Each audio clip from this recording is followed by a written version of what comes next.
In a quiet neighborhood where the streets were always filled with laughter and the scent of blooming flowers, two children grew up side by side, Aisha and Daniel. They met when they were just 7 years old. Aisha had just moved into the yellow house at the end of the street. She was shy and nervous about starting at a new school.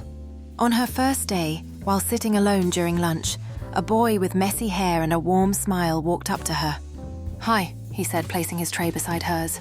"You look like you need a friend." "I'm Daniel." Friends who were always together. From that moment, they were inseparable. They rode their bikes together every evening, shared snacks after school, and spent countless summers building imaginary worlds in Daniel's backyard treehouse. When Aisha struggled with math, Daniel helped her. When Daniel felt sad after losing his dog, Aisha sat beside him for hours without saying a word. Everyone in the neighborhood knew them as the two best friends who were always together. From that summer before college, they sat on the... Years passed. By the time they reached high school, things slowly began to change.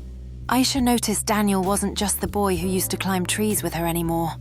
He had grown taller, his laugh made her heart race, and every time he looked at her, she felt a strange flutter in her chest.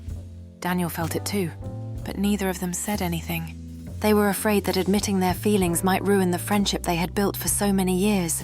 One evening, during their final summer before college, they sat on the old treehouse roof watching the sunset, just like they had done 100 times before. The sky was painted with soft shades of orange and pink. "Aisha," Daniel said quietly. She replied. "Do you ever think about how everything is going to change when we leave for college?"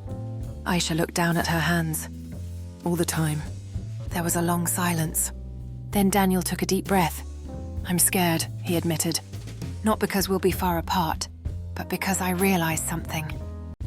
I think I've been in love with you for a long time." For a moment, the world seemed to stop.